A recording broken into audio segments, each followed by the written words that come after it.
Hello guys, welcome back to mini vlog. आयो तपाईँहरू सन्चै हुनुहुन्छ होला, म पनि एकदम सन्चै छु। आज चाहिँ हामी तोरीबारीमा फोटो खिच्न भनेर रेडी छौँ।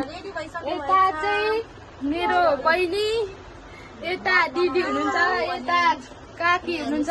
हाम्रो काकी चाहिँ फेरि भ्लगर है। सबैजनाले यहाँ हेर्नुहोस्, फेरि हाम्रो काकीलाई चाहिँ रातो चोलाले साह्रै सुहाउने क्या।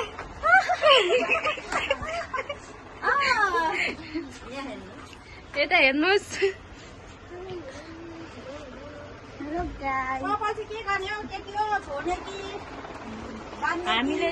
हामी चाहिँ रेडी भइसकेको छौँ। अब हामी चाहिँ जान लागेको फोटो खिच्नु।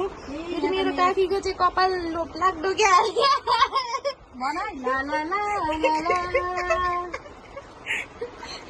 यता दिदी हुनुहुन्छ, यता बहिनी।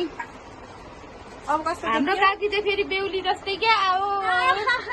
म अर्को काका ल्याउँदैछु क्या, त्यही भएर पहिला जमजम जस्तो लाग्दैछ हौ। पहिला अनि काकाले फेरि कराउनुहुन्छ होला, कुट्नुहुन्छ होला। अनि काकालाई त मै उडी उडी हानिदिन्छु। ल साथीभाइहरू, कोही हुनुहुन्छ मसँग पे गर्न भने कमेन्ट गर्नुहोस् है। कोही हुनुहुन्छ इच्छुक मसँग पे गर्नु। हेर्नुहोस्, हाइट छ कसम तपाईँलाई रातो चोला छुवाइरहेछ नि। हाइट छ 5 फुट 5 इन्च। हेर्नु, 5 फुट 5 इन्च भएको मान्छे। 50 किलो। ल हामी चाहिँ फोटो खिच्नु गएको गाइजहरू। तोरीबारी चाहिँ यता छ, यता पनि छ तोरीबारी। हिरोनी भएर भाइहरू हामी चाहिँ फोटो खिच्न लाग्यौँ।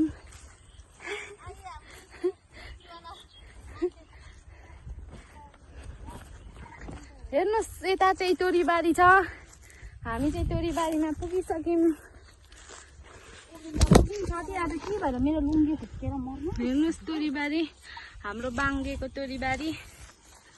साथीहरू, हामी चाहिँ फोटो खिचेर अब फर्किने तर्खरमा छौँ होइन। यता चाहिँ हाम्रो काकी, उता चाहिँ फोटो भिडियो बनाइराख्नु भएको छ दिदी बहिनीहरू। यता हाम्रो काकी चाहिँ अलिअलि फ्री भएर नाचिराख्नु भएको छ। के गर्नु साथीभाइहरू, आज लुङ्गी खुस्किएर झरेकै भइरहेछ। आफ्नो इज्जत बचाउँदै टाइमै जान आँटिसकेको छ। बाई बाई साथीहरू, अर्को भ्लगमा भेटौँला। आजलाई चाहिँ यति नै।